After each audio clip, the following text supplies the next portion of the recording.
O paquete de medida número 1 está dirigido a mucha. Esta para ajudar a escola, ajudar seu aluno e assim evitar dropout. Nós trata de detectar mais temprano se mucha está cai atrás dentro do processo de ensinamento. Nós fortificar a escola com capacidade para poder remediar retraso mediante curso de remedial teacher.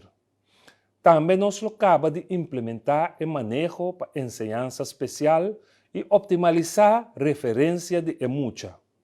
Para o que trata emucha de enseñança avançada, foco de atenção lo tapa junto com a escola de VSBO e SBO, oferecemos formação de caráter e formação de escola difícil, fazendo uso de meta final que já não se desenvolver junto com o Raad voor Onderwijs en Arbeidsmarkt.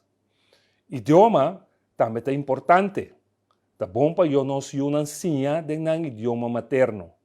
Pero banda de essa aqui, é importante para nós ensinar a conhecer diferentes idiomas como matéria, maneira holandês, inglês e espanhol.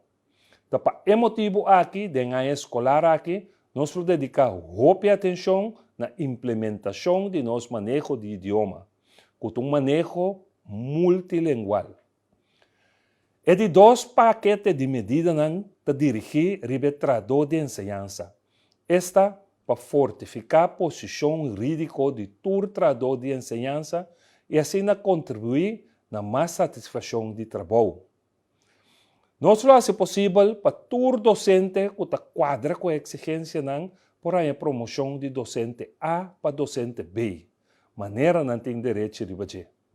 Também nós fazemos possível para todo trabalho de enseñança no docente a claridade para o que trata no horário de escola e na vacação.